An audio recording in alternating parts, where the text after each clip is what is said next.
Having been a part of the Lutheran Labor Renewal, I was on the distribution for the monthly newsletters. And so I received them pretty regularly. And as I read them, I became more and more, encouraged by what was going on in Uganda. And, just the needs over there kind of spurred me to get more involved and help to support it. They had a bench that was meant for about 4, and they had like 18 kids squeezed on that bench and other children standing around the edges of a classroom.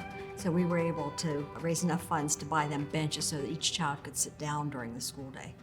One of the things I can tell you about the Lutheran Church of Uganda is that almost every time they start a church, they start a school along with it. And so if the church has a building, that's built for the school first, and then the people worship on Sunday in the building that was built for the school.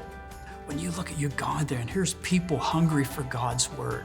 They need hope. Because one of the great things about what the Lutheran Church is doing there is we're not going to the prosperous areas, we're going to the small villages, the ones that can't fund it. And these are the people that need the hope of Christ the most. Most pastors and vicars do not get paid a salary. They have to earn a living on their own. And one of the young men, he had no means of transportation to get to his church, and he was riding his bicycle 20 miles each way to go to church every Sunday and every Tuesday to minister to the people there. We started supporting him financially, so he's now able to get to that church and do a lot more ministry because of the fact that he doesn't have to ride a bike 40 miles each time he goes to church. It was just quite an awesome experience because I could see the light of Christ just beaming from this man, and the joy that he had in his heart for what we were doing there in Uganda was just absolutely amazing. If someone makes a donation to our ministry and they designate it to support the church in Africa, 100% of that donation goes to the cause for which they are donating that money. One of the needs that we're looking forward to try to support is the addition to the Nairobi health clinic. The first time I visited, the health clinic had been shut down. The church did not have the funds to keep it open. After I got back, Lutheran Lay Renewal started funding that health clinic, and we have kept it open now for 4 years.